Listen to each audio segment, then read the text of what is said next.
how can the Browns beat the Chiefs on Sunday? Or if we really want to make it sound good, why will the Browns beat the Chiefs on Sunday? These are not official picks. We're playing the hypothetical game. If the Browns beat the Chiefs, why is it going to happen? Mary Kay, why don't you kick us off here?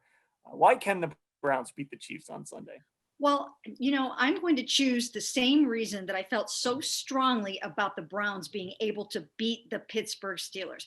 After talking to those guys all week long, participating in all those interviews on all those Zooms, they were so sky high confident to win that game. They wanted it more. I knew by the time we got to the end of the week, by the time we got to Saturday, that the Browns were going to be playing with their hair on fire. And I had known that, obviously we all knew that the Steelers rested some of their starters the week before, and they just were not ready for the tornado that hit them in Pittsburgh. And I actually asked Andy Reid about this today on the conference call.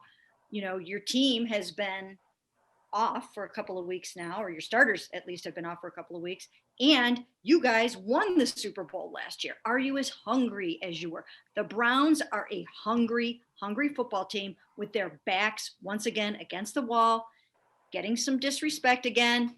I feel like it's again the perfect storm.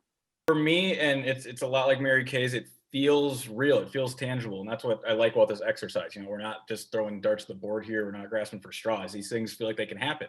So for me, it's Kevin Stefanski just out coaches Super Bowl champion head coach Andy Reid.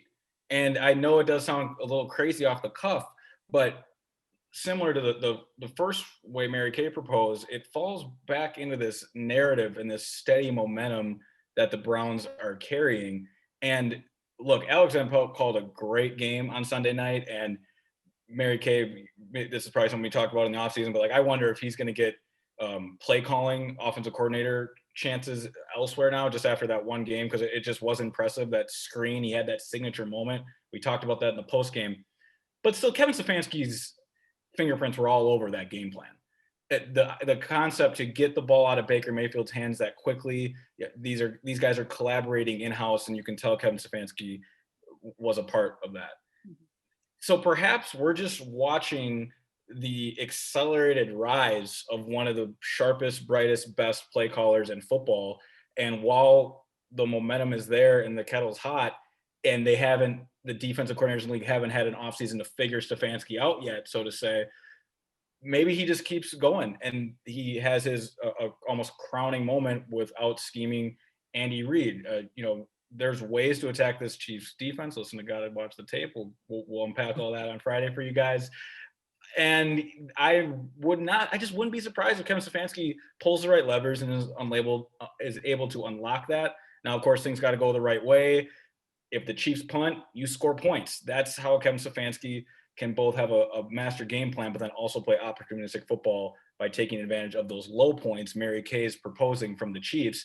And if it just all comes together for 60 minutes in a single elimination game, it can happen. And I think that opportunity is there for Kevin Stefanski. It's a high bar to clear, of course, but it's not out of this world. Okay, my reason is just sort of how I think the game is going to play out. And I think it speaks to some of that randomness that you brought up, Ellis, and just the randomness of what can happen in a one and done game. I think the line on this is still 10, which I think this is going to be a close game. And right. I think that way because I think it's going to be a shootout. I feel like this is going to look a little bit like the Ravens game.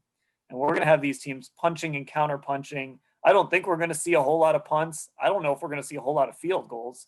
I'm curious if maybe this is the week when Kevin Stefanski gets a little aggressive going for two in some spots. I think there's going to be a lot of points out there. And when there's a lot of points, you can get to a situation where it comes down to whoever has the football last.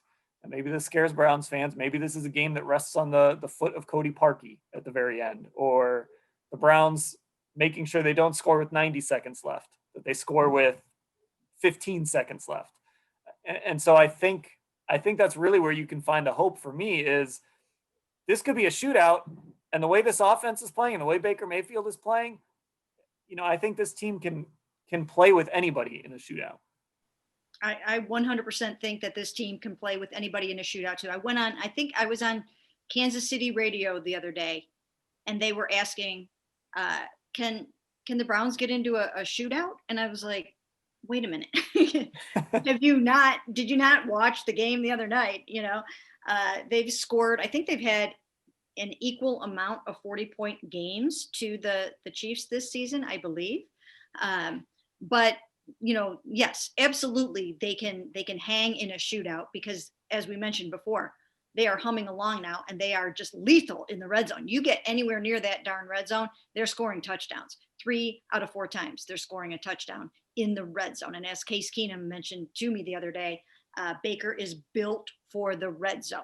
Just arm strength, just his shiftiness and his accuracy is built for that tight window of the red zone, and he's just got it going on in there now.